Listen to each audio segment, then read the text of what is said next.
Erich Fromm, Sevmək sənəti. İkinci hissə, sevgi nəzəriyyəsi. Vermaqtı kimi başa düşülən sevgi qabiliyyətinin insanın xarakterindən asılı olduğunu qeyd etmək bir qədər artıq olardı. O, yaradıcı orientasiyanın yüksək səviyyəsində əldə edildiyini nəzərdə tutur.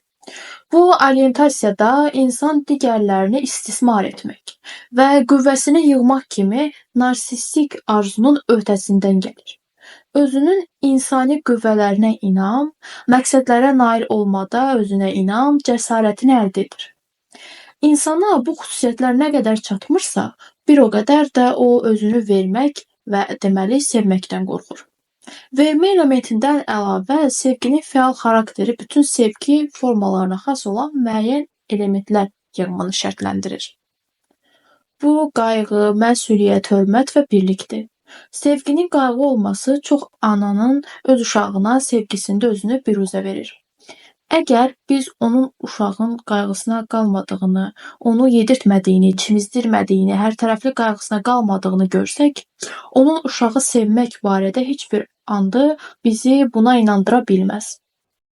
Amma onun uşağa qayğısını görəndə sevgisinə tam inanırıq. Bu, həmçinin heyvan və bitkilərə, sevgiyə də aiddir. Sevgi bizim sevdiyimiz kiminsə və nəyinsə həyatına və inkişafına aktiv maraqdır.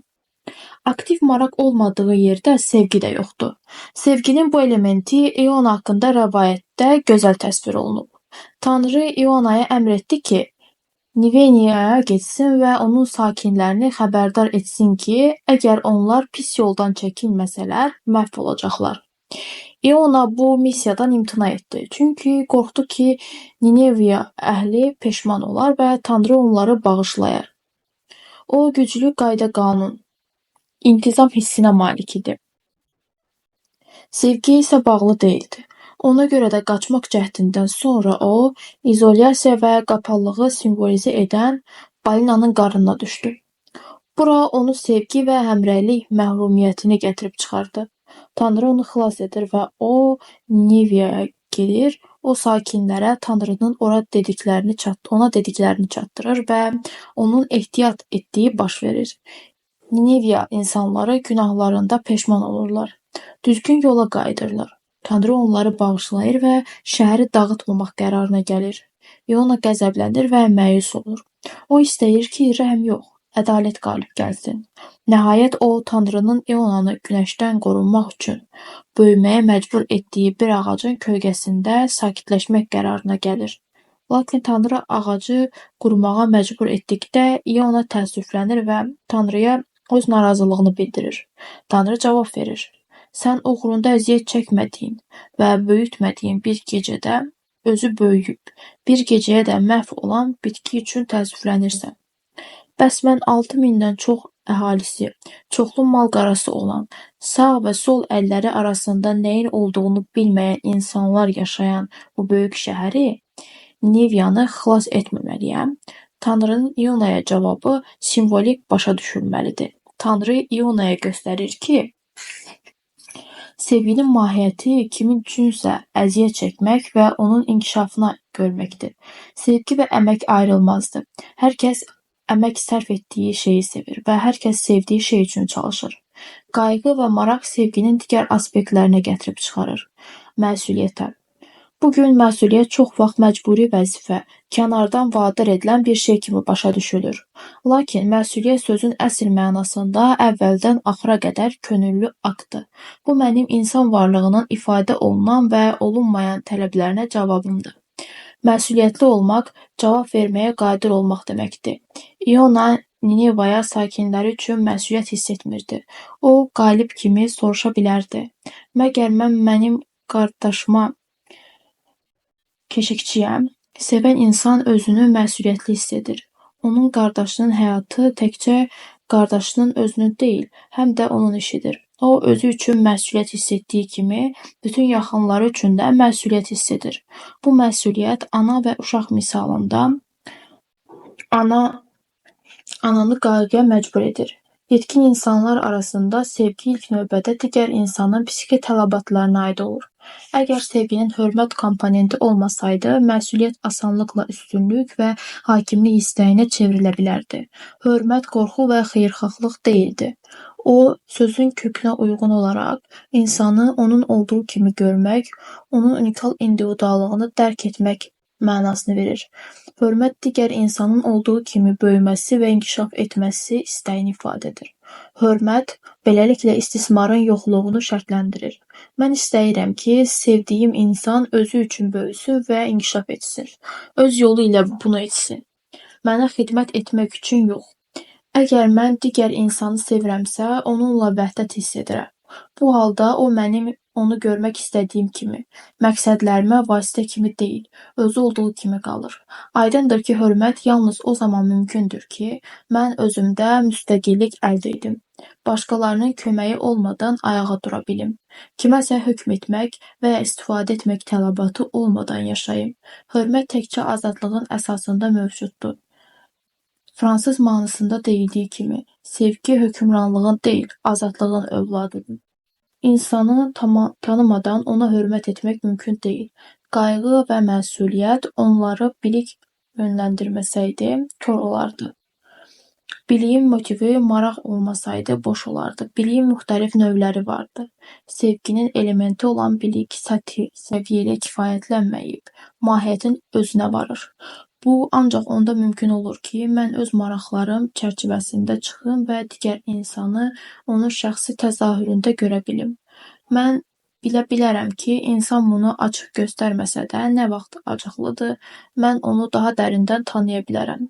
Belə bilərəm ki, o həyəcanlı və narahatdır, özünü tənha hiss edir, özünü günahkar hiss edir. Onda mən bilərəm ki, onun acığı daha dərin nə isə təzahürüdür. Mən ona həyəcanlı və narahat insan kimi baxıram və bu o deməkdir ki, mən ona təkcə acıqlı deyil, həm də əzab çəkən insan kimi baxıram.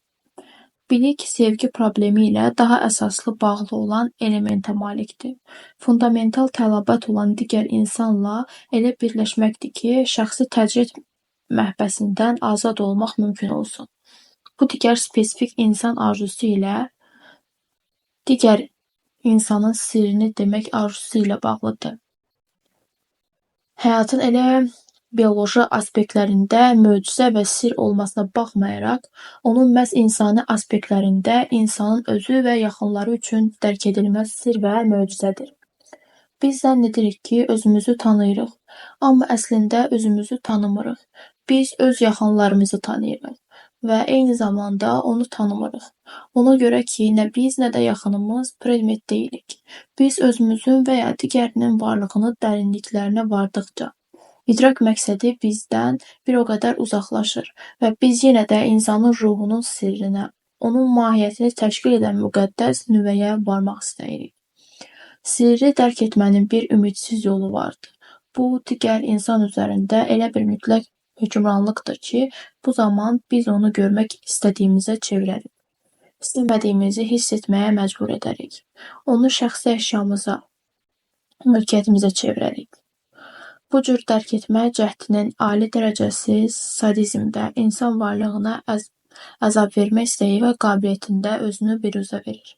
İnsan sirrinə, onun və müvafiq olaraq bizim şəxsi sirrimizə varma hərisliyindən gərgin amansızlıq və dağıdıcılıq kökləri gizlənib. Bu ideya İshak Babel tərəfindən çox lakonik ifadə olunub. O, Rus vətəndaş müharibəsi dövründə öz keçmiş sahibini atla tapdalayıb öldürən bir zabitin sözlərini misal göstərir. Belə deyərdim ki, güllə ilə insanı yalnız öldürmək olar. Bu, ona əfv fərmanı, özü üçün isə iyrənc yüngüllük. Güllə ilə ruha vara bilməzsən. Onun insanın harasında olduğu və necə göründüyünü bilə bilməzsən.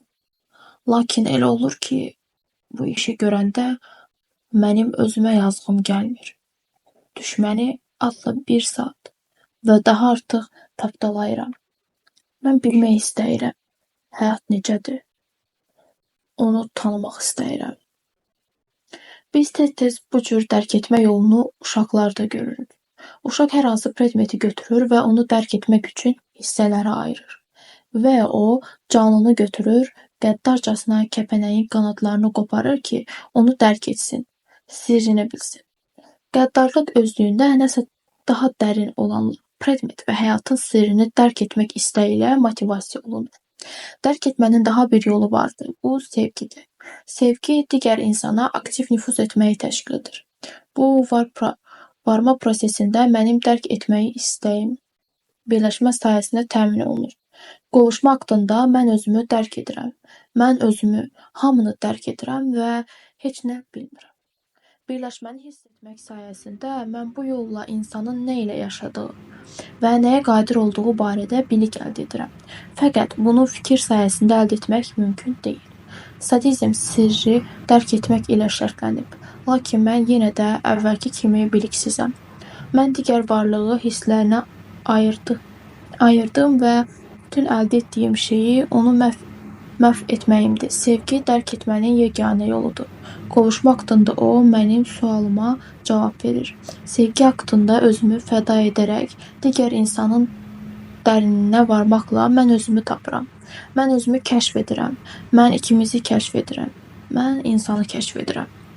Özümüzü və yaxınlarımızı tanımağın ehtiraslı istəyi özünü dərk et. Delfi məbədində ifadə olunub. Bu bütün psixologiyanın əsas elementidir.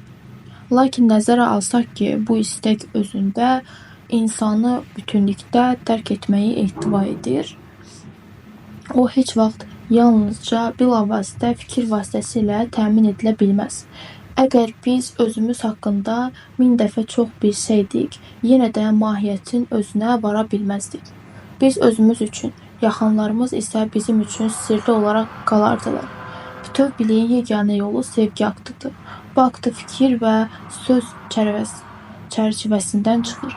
Bu birləşmə prosesinə cəsur dalmadır.